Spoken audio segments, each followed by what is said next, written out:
you have arrived at the K.O.E. Nation. Can't complain too much on that.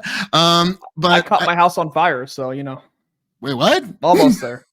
You didn't know I had a house fire? You didn't know I had a house fire? No. I'm at a temporary house. Yes. Okay. No. Change everything. Give us what happened. It's actually all on Lethe's panel, and I'm sure he can drop a clip. But Lethe, drop that clip. Drop the clip, Lethe. But no, I send it to me in Discord, Lethe. I was on his panel, and I was just talking with everybody, and all of a sudden I smelled fire, and I'm like, I smell something burning. Give me 1 second. I go over to smell my computer because I'm like, my computer has to be like something's burning up in my computer. I got to figure out what it is. I'm like, my computer doesn't smell like fire. What's going on? And so like I walk out of my office. I'm like, someone has to be having a bonfire outside, right? So like I'm walking out of my office. I'm looking out the window. I'm like, there's no bonfire outside. What's going on? And so like I turn the corner and like there's the kitchen and the laundry room. There's a wall in between the living room and there's like an entryway to that kind of part of the house that you turn back towards. It's like I turned that corner and it's just billowing smoke. Like the only place that didn't have smoke was like about a foot off the ground. And so like I tried to go in it a couple times and I'm like, nope, that's not gonna work. And so I told my wife to call 911 and she looks at me. There's some billowing smoke, remind you, behind me. And I told my wife, I'm like, you might want to, I'm like, call 911. She's like, why? I'm like, the roof. Our house is on fire. Our house is on fire. And we need some water. DM it to him. DM it to him on Discord. Yep. Send it to me on Discord. I'll put it up on stream here, man. I'm like, the house is on fire. She's like, she's like, yeah, but why 911? I'm like, so the firefighters can put it out. And she goes, oh, and then calls 911 and we walk. She walked outside. I actually went back to my office and told Lethe and the panel that I was on, I had to leave. I don't think that was the smartest idea of mine. But yeah, I went back into the office and told them I had to go. And yeah, I was being polite. I was being very polite. All right, hang on. I just got the clip sent to me. It's going to take me a second to... let's see. Windows. Sprout moves quickly. You can actually see the flash. You can actually see the flash of light because it was what really made the fire go off was a lithium ion battery. And you can actually see the flash from the lithium ion battery blowing up behind me in the clip.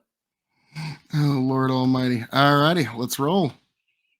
Can you hear it?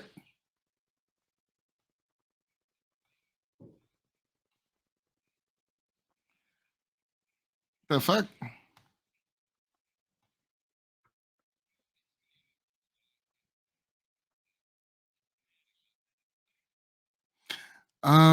Can you see it on your end? I can see it on my end. I think the audience can see it. I can't hear it, but yeah.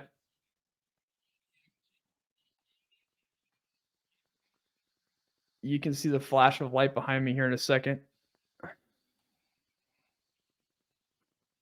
Oh.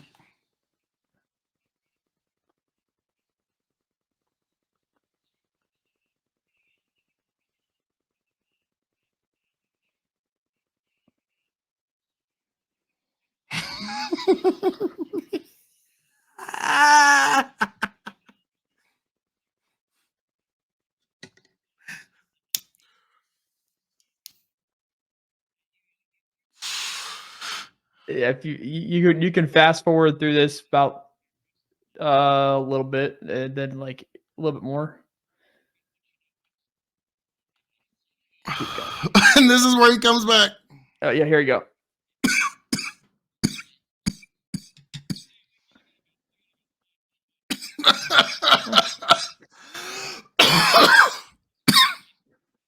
Whoa. And shit was not okay. Shit was way not okay. Shit was the exact opposite of... okay, they all said no sound. Well, very, very sorry. Very sorry. Very Christian of you, Sprout. Thank you. Thank you. So, how much? What was the damage? To the structure or to my contents? Yes. To the structure, about $120,000 worth of damage to the house. Fuck, Structure-wise, to my contents, about $52,000 worth of damage. bro. So, Dude, that's fucking brutal.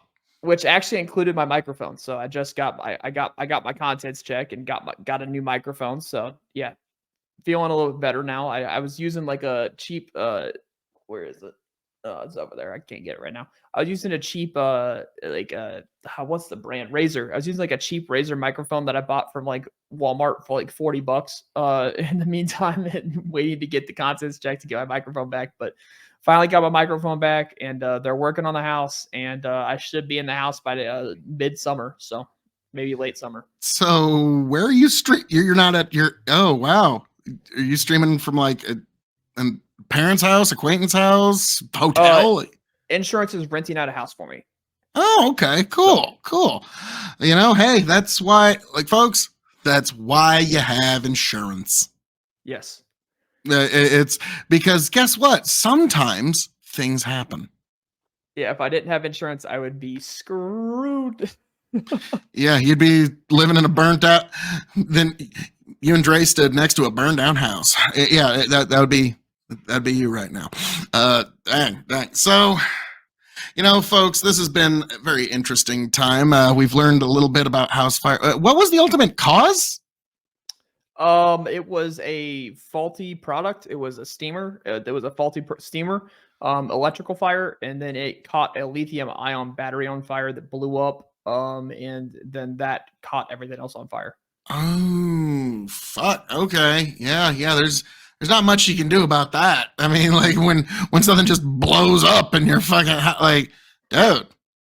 Now the insurance company is they're gonna get your house figured out, but they're probably gonna find a way to get a nice fat check from that fucking manufacturer Oh yeah, along the way. they're suing that company, and then if that lawsuit pulls through, I don't have to pay my deductible. So Rock and roll, rock and roll. Well, I will be praying for you in that regard, sir, because that But is. humans are safe, dogs are safe. No Okay. living being was hurt during the fire. It was just property damage. Things And can be honestly, replaced. I get to. I mean, looking on the bright side, that's right. I get to remodel my house the way I want it to be, for free, for on insurance's dime. So, insurance gets to pay for my house to be the way I want it to be. So, You know, hey, that is truly the power of positive thinking, there, folks. Is that there's always that silver lining to the dark cloud. The Lord, he oh wait, he goes, but spirits were damaged. Oh. my wife's spirit was damaged. I've always kind of been really good under high pressure scenarios. I'm able to perform very well under high pressure scenarios. So I kind of just went into like high pressure scenario kind of effect.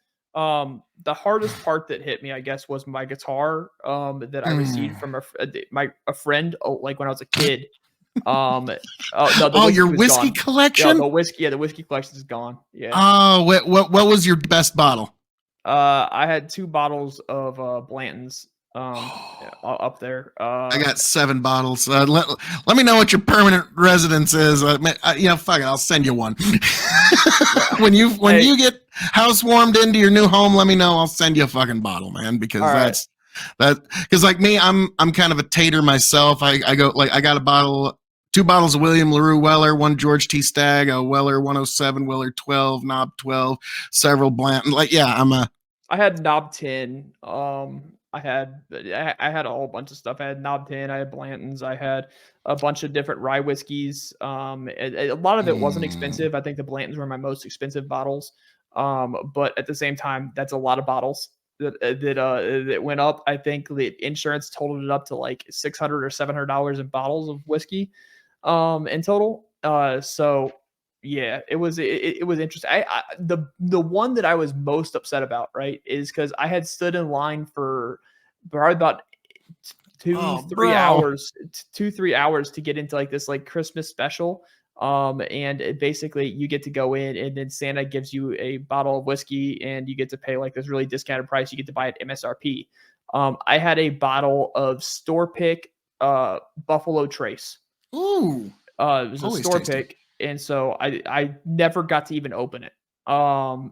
Yeah, it got put up in the fire. I was waiting for like a good time to open it, and it never got that good time.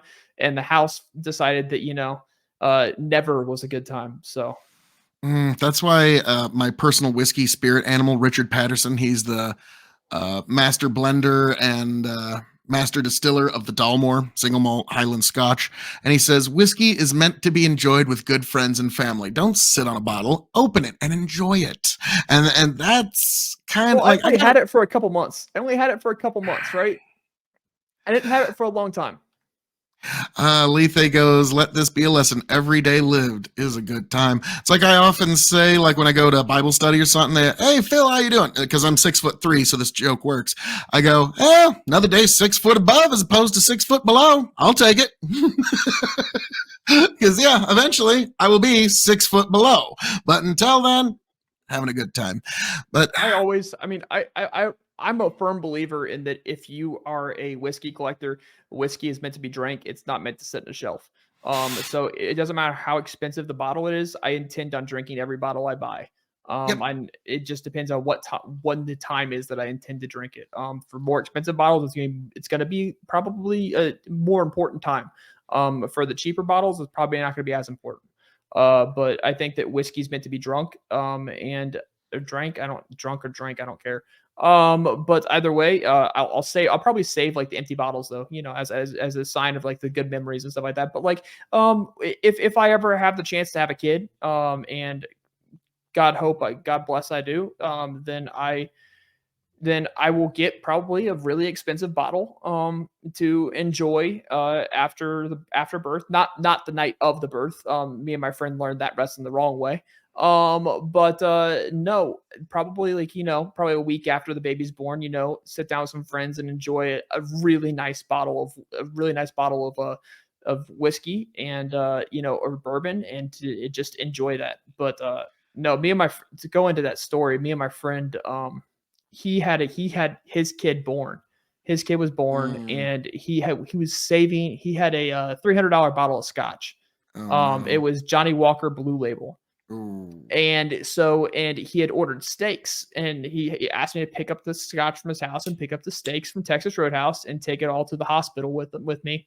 So I did, and it was during COVID, right? So there's only so many people allowed inside the hospital room. And so my wife went up to be with his wife and to, see the baby and everything. Meanwhile, me and him are down there with the bottle of scotch and our steaks. And unfortunately, there was a huge mistake made, and there were no drinks bought with the steaks besides the scotch that we had. And so we're like, okay, we'll drink our scotch and eat our steaks and smoke our cigars and drink the scotch. Like, that's cool. We drank, I would say, 7/8 of that bottle of scotch by ourselves in the parking lot. And when we walked back inside, the nurses actually told him and his wife that I was not driving home anytime soon, and that if I tried to, they would put me in a room and put an IV in me until they thought I was ready to go. So like I thought the nurses were being fantastic. I thought there was such good service, man. Nurses kept telling me, hey, there's snacks and there's drinks over here in this room if you want some. I'm like, this is fantastic service. You're not going to get this service anywhere else. But really, they just wanted me to sober up. Yeah, they're like, no, we've seen this before. You'll just come right back here in an ambulance 45 minutes later. No. Just really, they just wanted me to sober up. So they were trying to get me to drink drinks and eat snacks. That way I could sober up before I left. Ooh, Johnny Walker Blue Label. Like, that is the ultimate giving a gift to somebody that likes whiskey, but you don't know what they like. Johnny Walker Blue, because it's snobby enough, but you don't know what their personal taste is. But oof, those are good stories. Those are good. Yeah, that's just good, wholesome American fun. And that's his wife is not fond of the story because he was also just as drunk as I was. And so he was all kinds of help. Well, when he was overnight when he was sleeping, she's like, "Hey, can you watch the baby? I gotta use the restroom." And he's like, "Yeah." And so like she's in the restroom listening to the baby just like scream and cry, and she walks out. He's just passed out on the couch. It is. Yeah, so she's not very fond. She's not very fond of the story, but it's a good cautionary tale. If you're gonna drink alcohol because you had a baby being born, don't do it the night of the birth. Typically, that's not the advice. Like there's a guy in one of the Facebook groups I follow about bourbon, and his rule is because he's had a lot of kids. He's got like whatever really nice bodily saving. When he gets his wife and kid home and he gets them to sleep, that's when he goes and cracks a bottle. Like that's his victory lap, if you will. And so like to you, I'm not telling you what to do, sir, but that is what, like, I personally, if the Lord blesses me with any more children, that would be how I would do it. I've only ever noticed an issue one time. It's gonna be somewhat of a sad story, so I apologize. No, please. But I've only ever noticed an issue one time. I mean, this would be another cautionary tale. Like, make sure you watch for issues. If you do drink, make sure you watch for issues, because if you can catch those issues early enough, you can stop it before addiction kicks in. But I had my grandpa die unexpectedly of COVID. The doctor said he was not getting worse anymore, which in my head I thought, there's only one way to go from here. It's to get better. And I got a call like 1:30, 2:30 in the morning, and it was my dad, and he told me that he had passed, and I stayed strong through the phone call. But after I hung up that phone, like all my emotions ran loose. There was no more staying strong. I looked like probably like a high schooler that just lost their girlfriend. I was bawling, and like my wife kept asking me, what's going on. Like the only thing I could say was, he's dead. And then when all my tears had ran out, because when you in situations like that, your tears run out eventually, there's no more tears to cry. And I got up from the bed and I went and grabbed my handle of Crown Apple, which is my whiskey of choice at that time. And I grabbed a glass and I sat back down, put both of my nightstand, filled my glass, turned on the TV, and started drinking and watching TV. And my wife asked me what I was doing, and I said, I'm drinking till I'm asleep. And she didn't think that was the greatest idea. And I think that she was smart enough not to tell me in that moment that's not the greatest idea. But we had a conversation afterwards about that not being the greatest idea. And I ultimately agreed. I'm like, yeah, that wasn't necessarily a smart decision. So just kind of another cautionary tale. Just kind sometimes of, I'm sorry. Just kind of be on the lookout for issues if you do drink, because sometimes if you can catch these issues soon enough, you can catch it before addiction kicks in. Sometimes it's not, like, we all have moments of weakness. Sometimes it's not best to try to fix it right then and there at the moment of fragility and weakness. You need to let maybe 6 or 7 hours pass before you try to hit that up or anything like. And so she was absolutely correct in that regard, because like death can be a very. I think if my wife would have tried to correct me then, I would have blown up. I think I would have blown up in anger, and just it wouldn't have been a good night had my wife tried to correct me at that point in time. But yeah. But now, Sprout, I've thoroughly enjoyed your company this evening, and why don't you tell the folks where they can find you, sir? If you are interested in any of the content that I just talked about having, you can find me at twitch.tv/TheSprouticus or twitter.com/TheSprouticus. Both are technically just like dead right now. I haven't tweeted on Twitter in probably about a couple months, and haven't streamed it even longer. So just if you want to go follow those, I'll be live eventually. I can't guarantee a date because I don't like handing out guarantees and then not following through with them. But eventually, sooner, hopefully rather than later, I will be streaming and I'll be tweeting again. But yeah, looking forward to coming back in full force and with some extra stuff that hasn't really been seen yet. So I'm looking forward to it. Nice.